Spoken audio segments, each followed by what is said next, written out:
Fasting is primarily the bap of good life. If you can fast, you will not have any disease. Anytime you feel upset, you feel angry, you feel bloated, just go on a 1 day hot water fast. First time, difficult. Second time starts to become very easy. Fasting can cure a lot of your diseases. And that is why the concept of religious fasting in all the religions.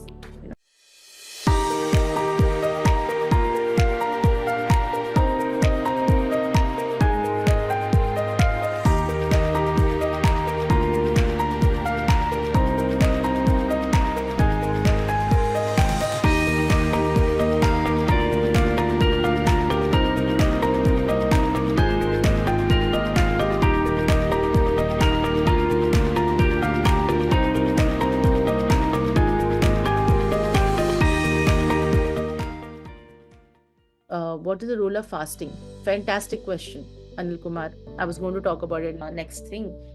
Everything is fasting. Role of fasting means fasting is primarily the bap of good life. If you can fast, you will not have any disease. So I have undergone cancer twice, and I learned when I went for my treatment, I did the second time I cured my cancer was in first stage through naturopathy. So when I went to the Himalayas for recuperation, imagine reaching the Himalayas, you've already lost so much weight, you're so weak. They put me on a 3-day hot water fast. I think it was the most difficult thing I have done in my life. But at the end of 3 days, because there were people watching you, you were there, you personally too weak to get up and do anything. 3 days, it changed my life. Anytime you feel upset, you feel angry, you feel bloated, just go on a 1-day hot water fast. First time, difficult. Second time starts to become very easy. So for me, once a year, I regularly now do a 3-day hot water fast as much as possible, because I live with kids who are very, very attached. They're attached to each other. So when they come and they want to eat something, I will not refuse. But whenever I have the opportunity, 1 day, 2 day, 3 day, fasting can cure a lot of your diseases. And that is why the concept of religious fasting in all the religions. Islam has it, Jainism has it, Hinduism has it, Christianity has it, Judaism has it. Why? Because intermittent fasting is a different thing. Intermittent fasting, the Bhagavad Gita, Krishna says that at least maintain a 12-hour gap between your first meal and last meal, which is okay. I'm talking about complete fasting, when you do not eat anything at all. So you can start with, how people who cannot fast, for example, start with skipping 1 meal in a week. So if you're having breakfast, lunch, snacks and dinner, skip 1. So skip the snacks bit, right? Then after you've done that for a month, so you kind of record it, put it in a calendar, and the next month you say, okay, I'm going to skip 2. So then you skip the snack and the dinner, or the breakfast and the snack. Gradually 2-3 months do this, then 3 months. It will take you about a year and a half. So because we heard a lecture, don't go around saying I'm going to fast on a hot water tomorrow. If you can do it, nothing like it. But allow yourself the opportunity to do it gradually, so that you don't upset your body as well. Because for many people who are insulin resistant, people who have other issues, who have Pittha Prakruthi, they might not benefit with it immediately. So gradually do it. When you do it gradually, you will think of me and remember me that yes, Radhika Ma'am, I talked about this. I'm glad I took the effort and I did it, and you will feel fantastic. The correct way to start fasting is to start drinking hot water between your meals. Like so, between lunch, breakfast and lunch, you have 1 whole glass of hot water. You do that between each meal. Then you start having hot water instead of normal water. Cold water is out of the question. You got it? So that way also you can do a lot of improvement in your digestive system. You can allow your body to, kind of digest the food better. You can increase the good bacteria in your gut biome. Okay, ultimately, you're 17 trillion bacteria.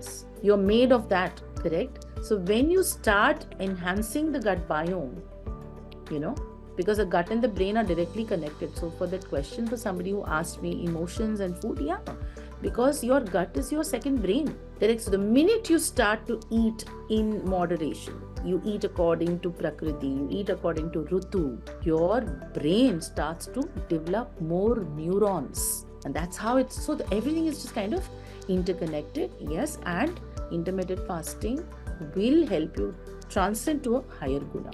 Yes. Those laborers who work, Ayurveda allows all kinds of food to them. Yes, because they work out. They are working physically. Yeah, they are eating 5 rotis. And they're eating all the garlic and the chicken and the mutton in the world. But they're working. They're able to touch that, because their gunas do not lift them because you're not into Rajasic or Sattvic food. So that's your answer. Can we slowly practice to live with less and less of food? We have heard of Rishis and Tapasya. Can we? Yes, absolutely. Absolutely. That path, Tad Japam Tadartha Bhavanam. The more you japa, the more you talk about it, think about it, Tadartha Bhavanam, it will relieve its meaning to you. Yes, we can do everything. There's nothing that's impossible in this world, Raghava sir. Start practicing. It will take you where it has to be. You have a Pitta body. What kind of food should I take? Anything that is not spicy, not too much masala. A Pittha Prakruthi means acid reflux. So anything that you eat from outside, you will start burping. Your food will start to come up. So avoid all of those things. Eat before sunset if you can. Avoid rice or potatoes or heavy foods after sunset. For people with Pittha Prakruthi, what I have realized is that this is a nice concoction that you can make. So please note it down in the night before you sleep. Soak 1 tablespoon of jeera, okay? 1/4 tablespoon of methi, 1/2 tablespoon of variali, or what you call is fennel seeds, soft, okay? Then 3 to 4 pepper, 1 small stick of cinnamon, okay, and 2 cloves, just 2 cloves. अब इसको आप soak कर लो in about 300-350 ml of drinking water, okay? ढक दो. Next day morning, first thing, boil this concoction. It has soaked all overnight. You boil it. Boil it till it becomes at least like 1/4 of it gets burnt in the vapor. Strain it, add some jaggery or honey and drink this. Ideally, if you drink it empty stomach, nothing like it for Pittha Prakruthi. People with thyroid, people with any autoimmune disease can do this, okay? And it will help you a lot, okay? It will help you heal the Pitta, the acidic thing in your body. So try that. Can you type the ingredients to be added Pittha Prakruthi? So we have jeera, 1 tablespoon, methi, 1/4 tablespoon, variali or saunf, 1 tablespoon or 1/2 tablespoon, cinnamon, a small stick, black pepper about 3 to 4, cloves about 2, you missed cloves, long 2, and then you can boil it all together. You can also, for people who have thyroid, can also add 1 tablespoon of coriander seeds. Okay, coriander seeds is very good for constipation, people with thyroid, people with diabetes, any autoimmune disease. So you can add coriander. That's it. Is there a recipe for total acceptance of people, places, and situations? Yeah, there is a recipe. It's called being happy with yourself. It talks about inward intelligence. So when you're happy with yourself, you're happy with everything that is around you. Okay. Please suggest books to read on the subject. I think there is a very good book by Om Swami. I forgot the name of the book. Can you just search for Om Swami? He has written an entire book on Ahara. Yeah, please look at Om Swami. He's written, and there's also some 2-3 other very good authors. I don't have it right now, but I will definitely share it. So my knowledge of food, Triguna, is more by attending lectures and listening to people and having taken up courses, where people have talked about their experience and they've taught us. I have had the opportunity to live in the Himalayas with an Aghori for 5 months and learned a lot, and that's why my entire brand is based. Anahata is my brand, Ra Foundation is my foundation. My company, we have a brand to collect funds for my foundation. So we do not accept funds, we don't accept money. So we have a business, and that business funds the foundation. So if you want to support the business, you can read about me. If you want to support yourself, just join me on a meditation session every Sunday. Correct? Okay. Then we have why body rejects certain food. Please, Parminder ji, आप इसको देख लो, क्यों reject कर रही है, वो आपकी body को जरूरत नहीं है. It's not able to digest it. It's giving you a hint. So please avoid those foods. Please tell us about vagus nerves. Oh, we have to do a different session on vagus nerves.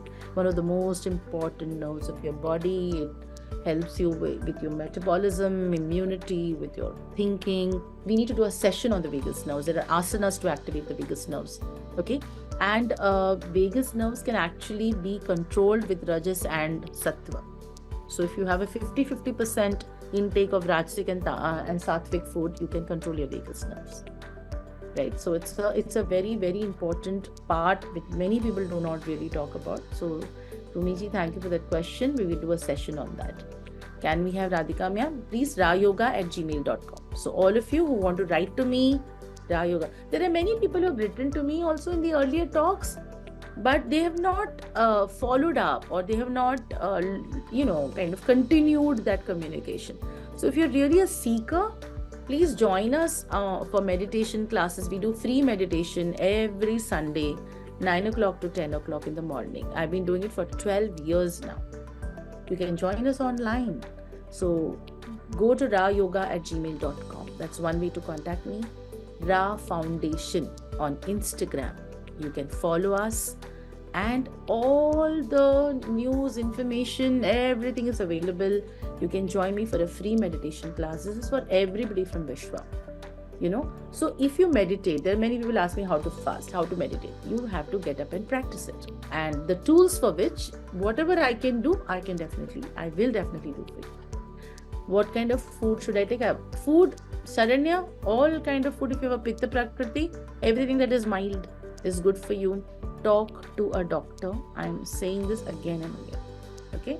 You need to basically, everybody, we cannot completely immobilize tamasic food because we live in this grahastha ashrama.